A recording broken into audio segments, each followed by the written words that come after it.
Now, both teams are back in Champion Select. We will get to see that in just a few minutes after the 3-minute delay. And I'm excited to see what happens next. I mean, that Fiora Definitely. mid lane for Vaerris, I'm not sure that that was an absolute carry role, and it didn't do as well as I think he was hoping it would. But he still Yeah, managed to have an impact on the game with it. it definitely struggled early game and mid game, really. But late game, he was a strong presence and could duel people who were basically ahead of him. Yeah, and that's part of the champion that he's playing. Fiora does a lot of damage and is a strong duelist. Part of that comes down to Vaerris' skill. He is an absolute monster on any champion that he plays, perfect in that assassin role, and is able to just 1v1 pretty much anyone on the enemy team once he Very gets going. true. And really, part of the problem with the struggle in lane mid and top was that Vi's presence just taking advantage of whenever Vlad or Fiora was pushed up, just showing up and cleaning up those kills. Yeah, those early ganks are a big part of what managed to put Madison so far in the hole. I mean, if you look at the CS differences, Fiora got pushed out of lane a little bit, and there was a lot of Zed presence, so Vaerris ended up down a little bit. But Kirby Commander ended up like 100 CS above that Kennen. Just Yeah, and that's just incredible, really. I don't even know how that happened. Um, So what I'm thinking is that if Madison decides to put Carry Me Plax on a jungler that's a little less teamfight oriented, a little less late game, and someone like Lee Sin or Jarvan who can make those early plays, they might be able to just take the game and run with it from the first few minutes. yep, having a stronger early jungle could definitely make it easier for them to just take control right away and finish it out.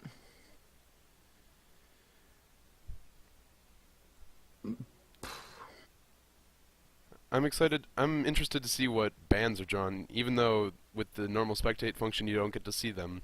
I'm wondering what North Dakota would try and draw the ban on. Skillwrecks had a massive impact on that Thresh, going 1-5-16. He was part of all but 6 of the kills that Madison had. Yeah, I mean, it's pretty tough to argue that. He had a lot of good catches, especially early on. And a couple critical hooks that managed to keep those team fights going. Like there was the Morgana who was mid-ult that he managed to drag away from the Sejuani, which kept her able to CC the Kennen, which turned the team fight around. He's had some critical catches on that Thresh. Thresh is just such a force in any team fight. A lot of CC, can peel, and can pull in enemies. Pretty tough to beat that on a support level. And Skillwrecks, I think, has played many, many games with Thresh. He's a big fan of the Hooks champions.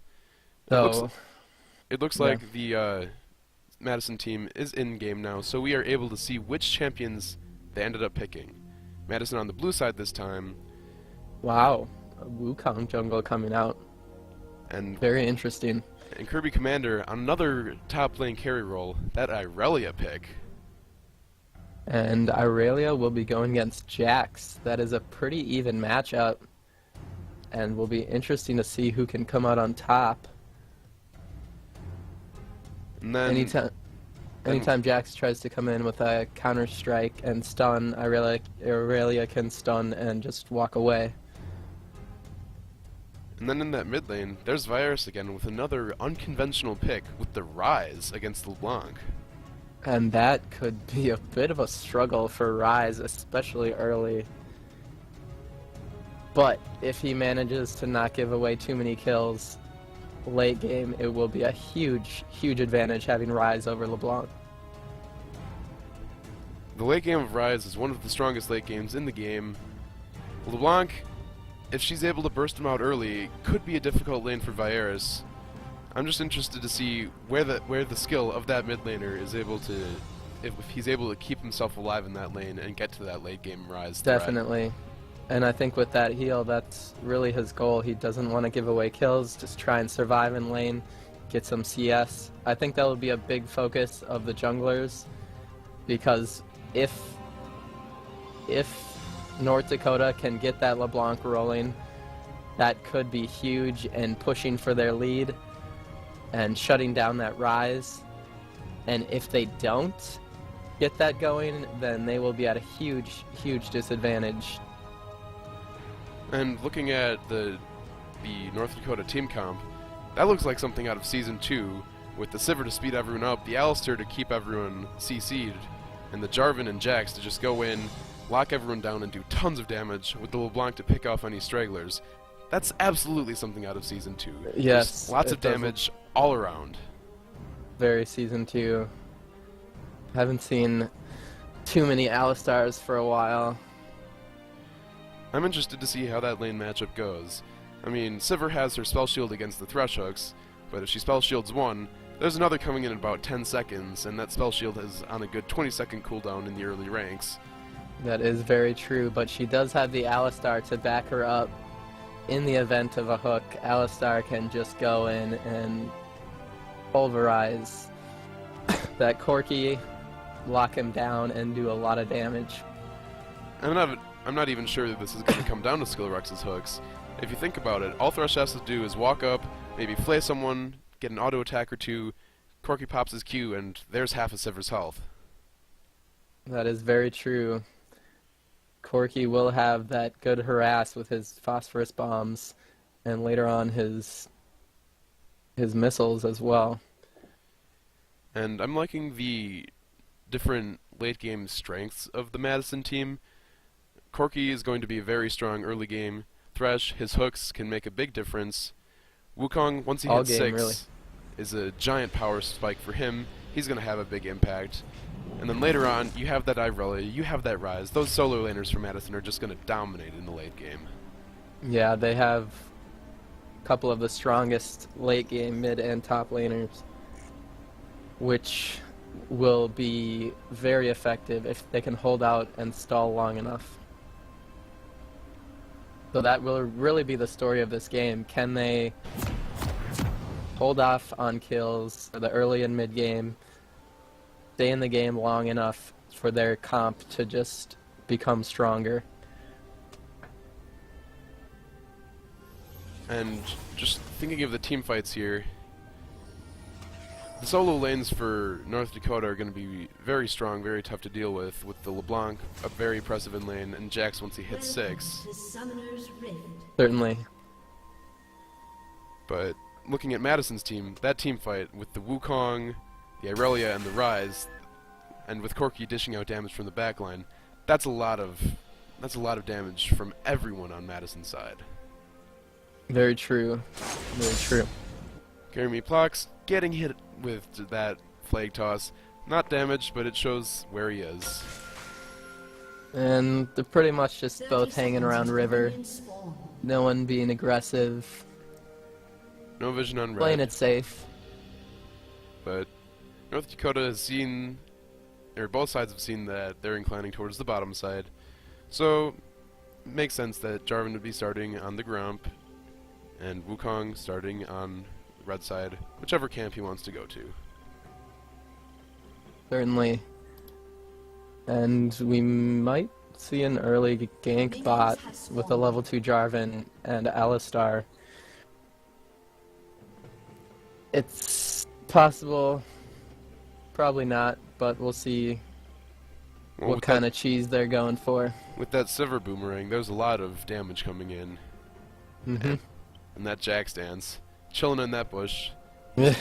He's gonna be happy, he's gonna be fine.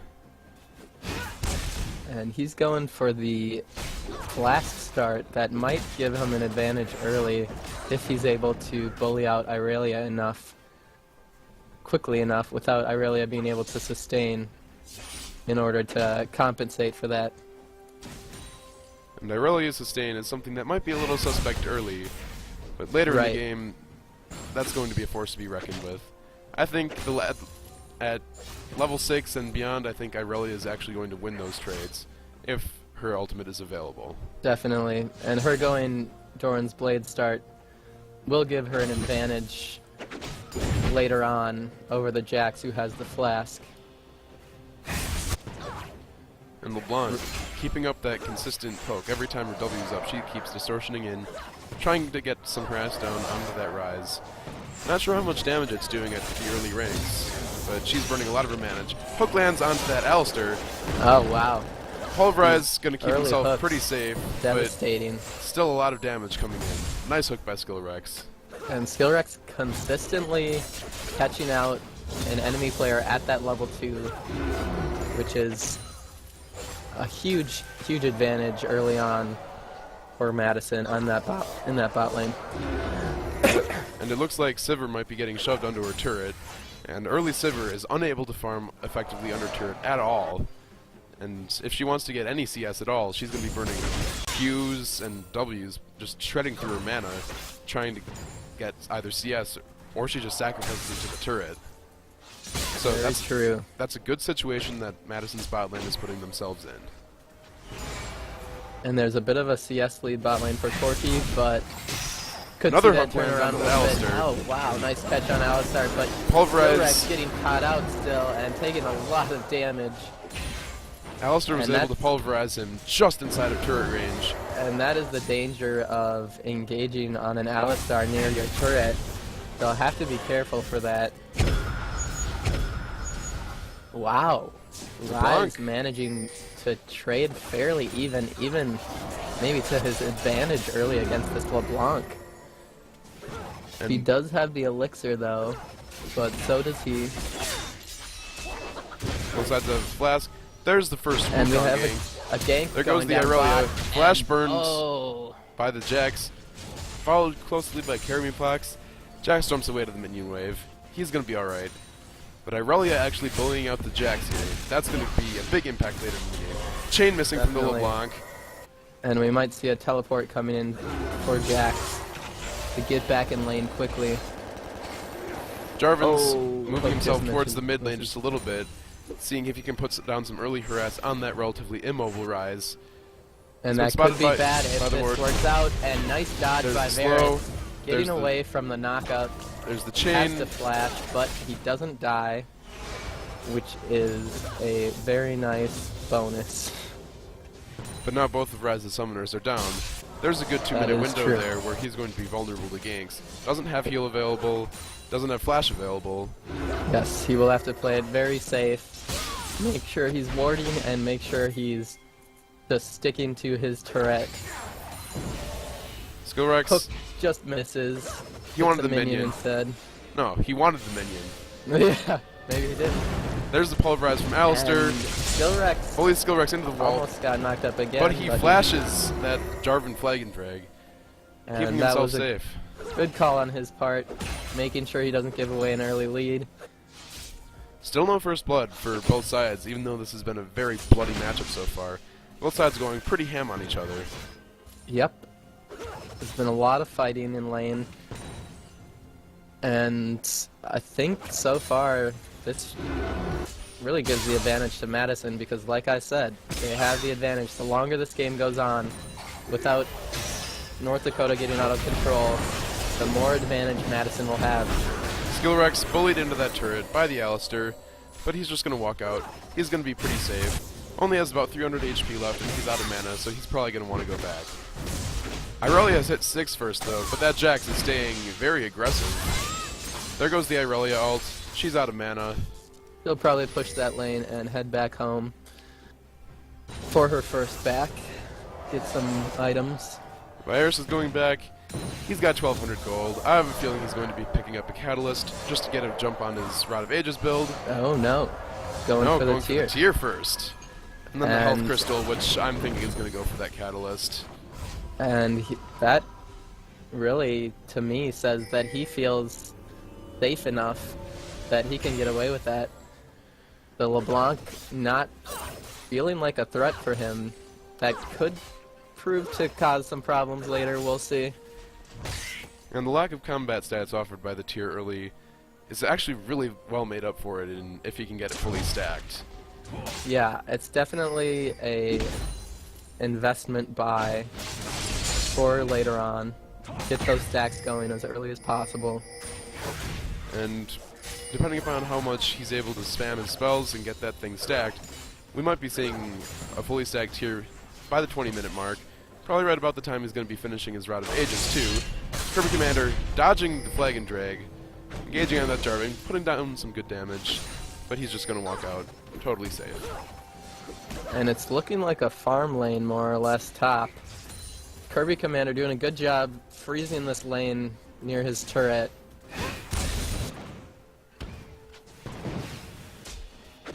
And he's also ahead on CS, partly because of that early game, forcing Jax out of lane.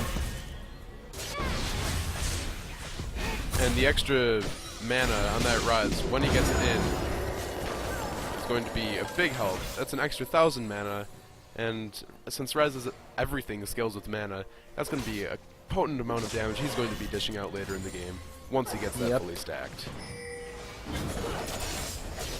If he can get some damage trading when LeBlanc goes in on him, he might be able to hold his own alright. Skillwrecks landing the hook onto the Sivir, gets the play, there's a lot of damage. Alistair knocks away the Corki. There goes the Valkyrie, not able to secure the kill, and takes a lot of turret shots for his trouble. Sivir just barely getting away.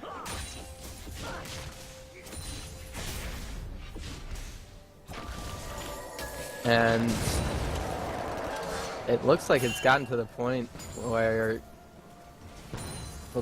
LeBlanc isn't even playing very aggressively against Vaerris' Rise, which is not a good sign. Just sitting and farming under turret. But here comes the teleport from Kirby Commander. This is 5 men on the dragon. And there is no way that this can be contested. LeBlanc gets hooked. Going down. There goes the first blood. Thresh deserves that kill. Skillwrecks has been landing hook after hook all game. First blood going over to him. And making sure LeBlanc doesn't escape. You don't want her just triple flashing and getting out.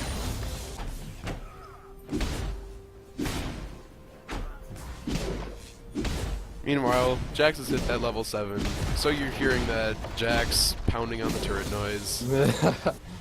That satisfying sound. But Kirby Commander is going to walk back before he's able to take it down. Not going to get a turret out of it, just some damage in. Same case bottom lane.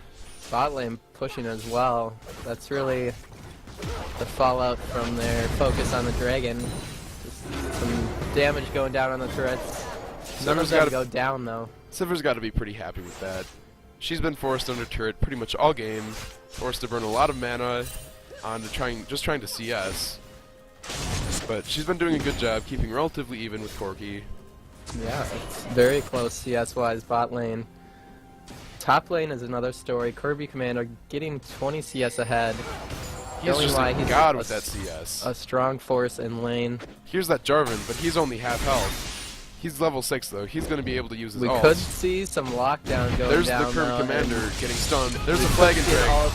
Demacia, but here's the Kirby Commander ult. Takes out the J4, flashes away. Oh my goodness, Kirby but as Jax is taking turret shots. He's gonna get a double kill. Great play by Kirby Commander. Another 1 versus 2 double kill by Kirby Commander on that Irelia. Just how much damage he can dish out. Just going in without fear on that Jarvan. Punishing him for coming in with low health. And things are looking very strong for Madison right now. Their lanes are, for the most part, even or ahead, and their late game just outscales. And it doesn't. Just looking at the gold and how things have gone so far, it doesn't seem like a commanding lead, but I would say they have a very strong grip on this game, and it's going to get out of control very quickly. With late game players like There's Irelia. the Wukong ultimate. Looks like Jax is going to be dropping again. Even with the dodge. Here comes Wukong the second time, taking another turret shot. The kill on Wukong. And this that's the LeBlanc clone. Almost a unfortunately. mirror of what happened a few minutes ago. Here comes Alistar from bot lane. Skillwrecks just misses the hook.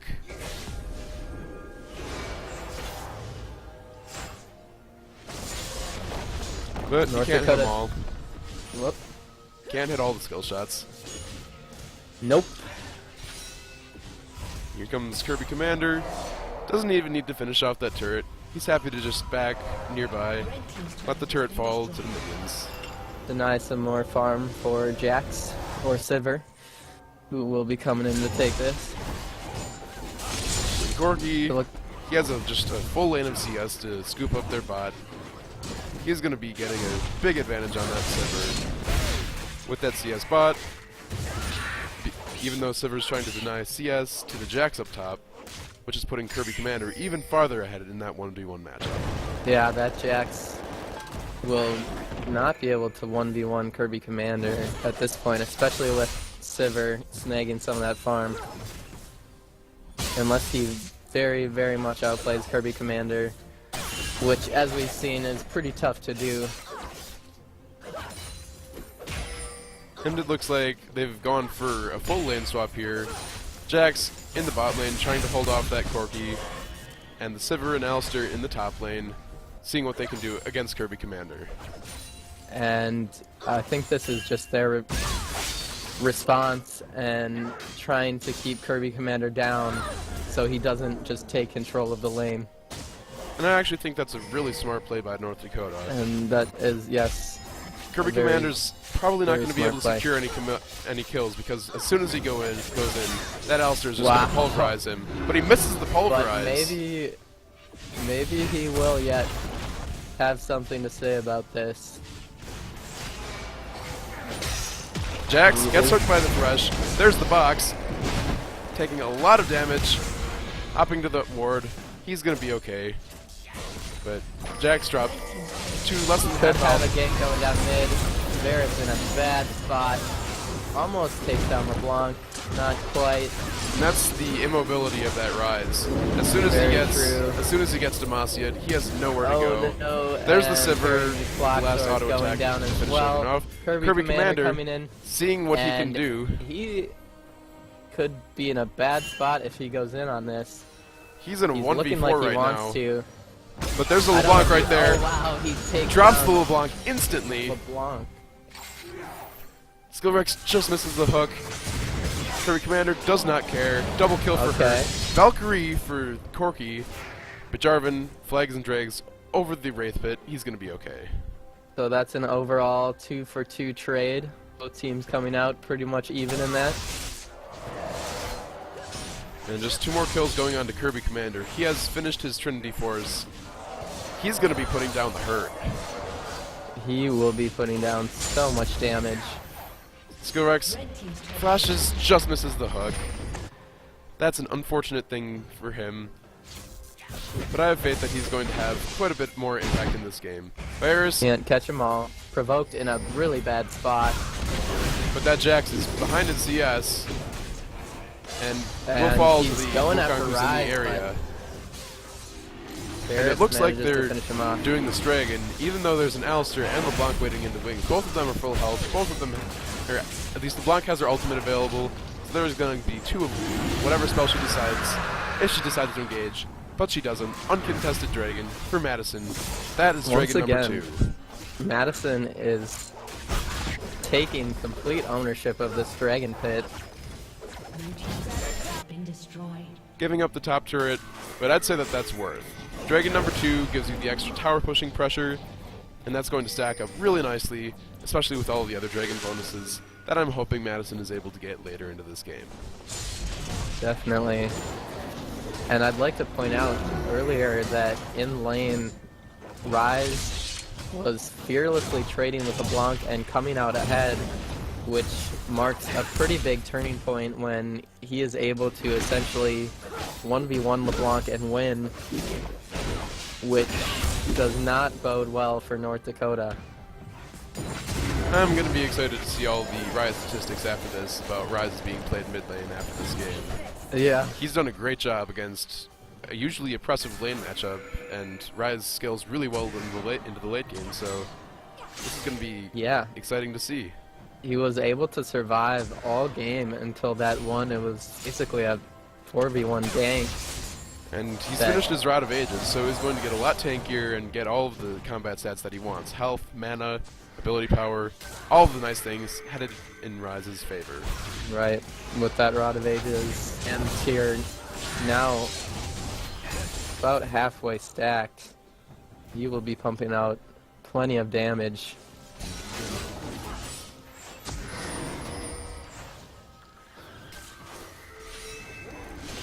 And it looks like Madison is fearlessly going for this red buff steal. Lands the hook onto the J4, but here comes the Sivir ult for the engagement.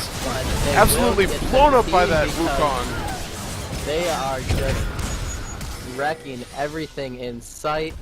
That Wukong comboed with the Ryze AoE and the Corki AoE as well, plus that Irelia cleaning things up. That Wukong fearlessly flash ulted into that team, knocked all of them up. It was the perfect setup. They were all nicely set up in a perfect circle, and Vaerris tanking turret like he doesn't care. This could be the last nail in the coffin. We aren't even 20 minutes into this game, and already Madison has a 7k gold lead and an inhibitor down. Oh wow. Alistar going in. Alistar's going balls to the wall. There's the J4 ult. But they're lacking damage. So far, only the Ryze has fallen on Madison's side. And Kirby Commander, such a god. And that is a 1-for-1 trade, which is good for Madison because that could have gone a lot worse. They're going to be happily backing off into a more safe position, getting their mana back. But as we have seen, the game is not over till it's over. We could see a huge turnaround yet. I'm surprised Madison isn't going back here. Their AD carry and top laner both have more than 2k gold in their pocket to spend. And they could be getting a little bit confident here, which could lead them to make some risky plays and turn it around. Now they're headed back. They have that gold to spend. They're going to be happy with their new purchases. Irelia going for more of an armor type build now once that Triforce is finished. Give her a lot more survivability in these fights where she can still dish out a massive ton of damage. Corki picking up that BF sword and some magic penetration. Make those rockets hurt just a little bit more. Yeah, and that BF sword adding in just even more damage on top of what's already being dished out. And it looks like Madison is just trying to get their lanes shoving, clear the jungle camps. Now there's a slight little grouping mid in that lane that's already missing an inhibitor. Ryze is happy to split top, stack on his tier a little bit more, get some more farm. And they are just methodically taking over this map. The vision control is definitely there for Madison. Yeah, there's only 1 or 2 wards surviving, really, for North Dakota. And with the ward coverage, one just expired, but for a while, Madison had all of the exits of North Dakota's jungle covered. So they knew where North Dakota would be at any time. No chance of a pick here. And they get that top tower, no problem, uncontested. Jax is pushing down this bot lane, though. They need to do something, either go for this Baron or come contest the bot lane. And it looks like they're making a move towards that Baron. Vaerris is taking the long way around, taking the scenic route. But it doesn't. He wants to make sure that they don't get bothered. But it doesn't seem like it's going to make too much of a difference. LeBlanc is the only one who's anywhere near there able to contest. And LeBlanc, not the best at stealing a Baron. So they trade tower for Baron there. Which is absolutely worth, because the advanced recall looks like Corki's going back. He's going to clear that wave. And Jax is so far behind, I don't think he's going to be able to fight Corki under tower. Interesting call, because Irelia does have her teleport. So that might have made more sense as someone to go up against that Jax. Now if they get caught in a team fight, they will be in a 4v5, potentially. I think that the move that they're going to be making here is a lot like something that happened earlier, where Kirby-Commander is going to go balls to the wall in one of these team fights. Kill a lot of Kirby-Commander things. getting caught out. This could be bad for him. All alone against four of the enemies. But now Dragon is up. 4 of them are drawn topside. This is the strategy that I think Madison is going for, because now that there are 4 people topside, there's no way they're going to be able to get down to contest that Dragon. Dragon number 3 is going to be going over to Madison, and Kirby-Commander has a teleport top lane or bottom lane, and keep up that pressure wherever he wants to. Yep, that was not a bad trade. They take over blue and a free dragon for that 1 kill, and now it looks like they're gonna get a free turret on top of that. That's that last stand of the inner turrets of North Dakota. Just another nail that's going into their coffin. The advanced recall is definitely helping out Madison. They're back in base already. They're going to be Definitely. probably pushing straight up that mid lane, going for that inhibitor with those Which will be respawning shortly. heavy Baron minions. Speaking of the devil, there it is.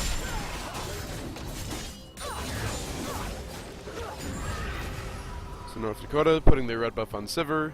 Makes sense. Just slows and Yep. burns AoEs for days. Looks like Irelia is going to be fighting this Jax up here, though. Lots of damage on already, and she just used 1 skill. And it will be tough for them to answer her without coming in with 2 or 3 of their own. Meanwhile, Madison establishes vision control over that red side jungle. North Dakota has just 1 ward left, and that's so deeply placed, they aren't going to know any of the movings of Madison around that jungle.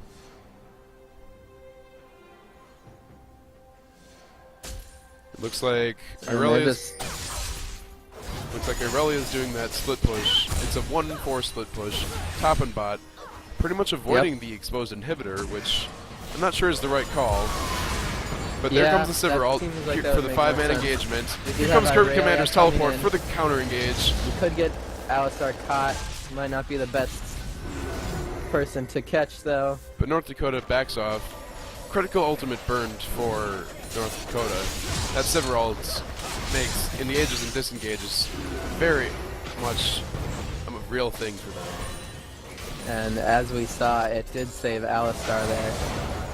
But now they won't be able to use it for any sort of drawn-out fight where it could put a huge... just any advantage that they need right now. Any extra advantage. And it looks like Wukong is going to clear the wave mid, so that they have to send... Oh, North Dakota's and gonna have to send Hot goes down like a sack of potatoes. that And thresh Skillwrecks hook. a little bit caught out, flashes away, doesn't get out. And about even. There goes LeBlanc. There's the goes Wukong. Sivir, there goes Alistar. Wukong serving up all kinds of meals. And there goes the entire team. Able Just to for take one out thresh. 4 for 1. There goes inhibitor number 1. Vaerris hitting inhibitor number 2. And I think that is it. That They will is- probably be pushing in for the finish here. I'm not sure they're going to be able to finish it here. They are a little low. They have about 5 seconds until Could be everyone is risky. back up and running at them. Looks like they're just going to go for 2 inhibitors, back off here, maybe push the top lane in a little bit, but 2 inhibitors, I'd call that a good deal. That was the safe, smart call. They are ahead. 13k gold now. All they have to do is go back, heal, buy more items, and finish this off once and for all. Turrets 8-3 in their favor. Wukong, Ryze, and Irelia, and the Corki making some big purchases. And That IE, Irelia, 5,000 gold up on that Jax. That lane matchup is a huge difference in this game. yeah, and Kirby-Commander just showing why he is so strong as a top laner in pretty much any matchup. and definitely doing a lot of work with that screw feed to win, just win. Pretty Strategy. much. And they are just farming up their buffs, getting ready for the final push. And we do have Vaerris going back, actually, to get his final buy. Might want to get those second-tier boots for the last team fight.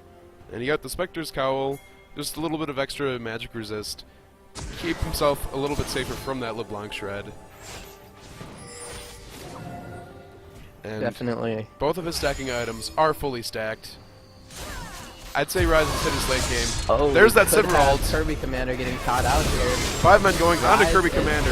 Still There's not the here. Pulverize. This is a There's the 5v4. there's the Jarvan ult onto the Corki. Complete 5v4. But Jarvan is forced to flash out. And Jax yet- is dropping quickly. There's the LeBlanc. And this is going to quickly turn in Madison's favor now that Rise is here. Skillwrecks And we lands the see hook, that quickly happen drops down the LeBlanc. as all of North Dakota gets melted. That Corki was with the quadra kill. a Red good Man. attempt to turn this around. They did catch out the 4v5, but even so, they could not steal the deal. Randman has been having a really consistent game. There's very few games where you see him without at least 4 kills, positive KDA, and just a very consistent player. Doesn't Very die true. all that often, not very susceptible to ganks, and does a great job in lane. Finishes the And- game 7-0 and 8.